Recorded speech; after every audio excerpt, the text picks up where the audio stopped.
आता तुमच्या सावंतवाडीत car craft घेऊन येत आहे खात्रीशीर car service. Maruti Suzuki car सर्व्हिसिंगचा मुंबई आणि ठाणे येथील 20 वर्षांचा प्रदीर्घ अनुभव आता आपल्या सेवेसाठी सज्ज। पत्ता car craft services private limited, plot number 21, जुना मुंबई गोवा महामार्ग, चितारी हॉस्पिटल जवळ, कोलगाव भोम, सावंतवाडी। आजच अपॉइंटमेंट बुक करा। कणकवली शहरात पिण्याच्या पाण्याची टंचाई भासू शकते, कारण कणकवली गड नदी पात्रातील पिण्याच्या पाण्याच्या ठिकाणी किटी बंधाऱ्यात अडवलेलं पाणी हे बंधाऱ्यातून मोठ्या प्रमाणात गळती असल्यानं वाहून गेलं आहे। ठेकेदाराकडून फक्त प्लेट लावण्यात आल्यात, पण त्याची गळती काढली गेली नाही। भविष्यात कणकवलीतील पाण्याची टंचाई भासू शकते असा एकंदरीत अंदाज व्यक्त होत आहे।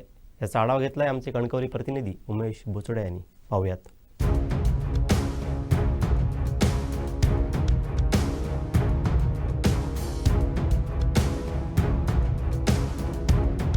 कणकवलीवासियांना पाण्याची कमतरता भासू शकते, कारण सध्या आपण या गड नदीच्या पात्राच्या ठिकाणी उभे आहोत। याच ठिकाणच्या नदीवरून कणकवलीवासियांना पाणी मिळते। कणकवलीतील नगरपंचायतची पाणी आहे, जे नगरपंचायतची नळ पाणी योजना आहे, ती याच नदीच्या पात्रातून चालते। आपण बघतोय की सध्या किती पद्धतीने पाणी उपलब्ध आहे, आणि या नदीवर ज्यावेळी हे जे जो बंधारा आहे त्यावेळी जे प्लेट घालण्यात आले होते, ते प्लेट लिकेज असल्यामुळे पाणी बरंच वाहून गेलेलं आहे।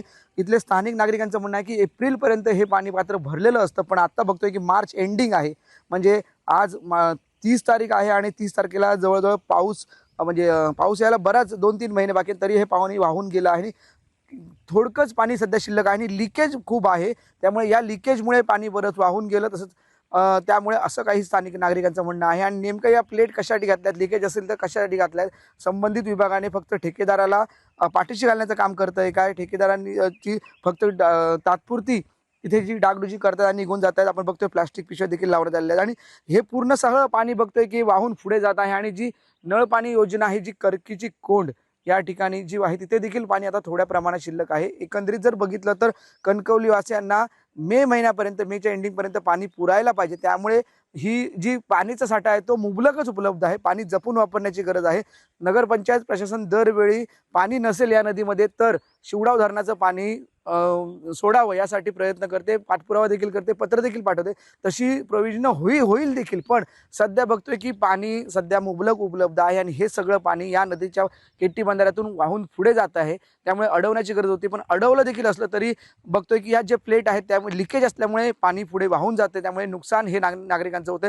स्थानिक नागरिकांच्या आजूबाजूच्या विहिरी आहेत, त्या विहिरींचं पाणी देखील आटलेलं आहे, आणि स्थानिक नागरिकांची पाण्याची टंचाई भासू शकते। मे महिन्यापर्यंत पाणी राहणे गरजेचं असतं। शिवडाव धरणाचं पाणी यायला 8 ते 10 दिवस लागतात, आणि त्यामुळे कुठेतरी पाणी टंचाई एकंदरीत कणकवलीकरांना भासू शकते। पण नगरपंचायत प्रशासनाने की संबंधित प्रशासनाने उपाययोजना करण्याचे हाती घेतले, तरी आधीच जर वेळेत उपाययोजना झाल्या तरच कणकवलीकरांना पाणी टंचाई भासणार नाही, असंच एकंदरीत आपल्याला दिसत आहे। नाहीत तर या कणकवलीवासियांना पाणी टंचाई भासू शकते, हे मात्र निश्चित। कॅमेरामॅन साहिल बागवेसह उमेश बुचडे, कोकण साद लाईव्ह, कणकवली।